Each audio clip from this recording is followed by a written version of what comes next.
Γεια σας, είμαι η Μαρία η Γιούργα και σήμερα θα σας πω λίγα πράγματα για την εταιρεία Καγιάννη. Όπως, τι σημαίνει το όνομα αυτό και πώς ξεκίνησε η εταιρεία. Καγιάννη σημαίνει το δυνατό φάρμακο. Είναι μια πραγματική λέξη από τη διάλεκτο μιας φυλής ηθαγενών από την Αλάσκα που λέγονται Tlingits. Για να καταλάβουμε όμως καλύτερα θα πάμε την ιστορία πιο πίσω.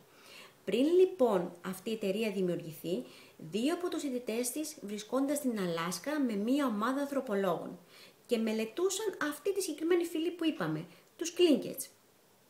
Και γιατί αυτή η συγκεκριμένη φυλή δεν έπασχε από ασθένειες που πλήττουν τον υπόλοιπο κόσμο.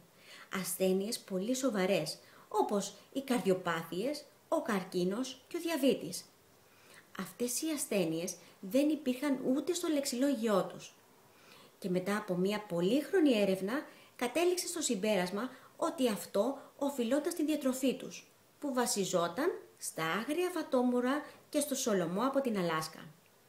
Θέλησαν λοιπόν να μοιραστούν αυτό το μυστικό της διατροφής και να βοηθήσουν και τον υπόλοιπο κόσμο με τη διατροφή του. Έτσι ξεκίνησε αυτή η εταιρεία.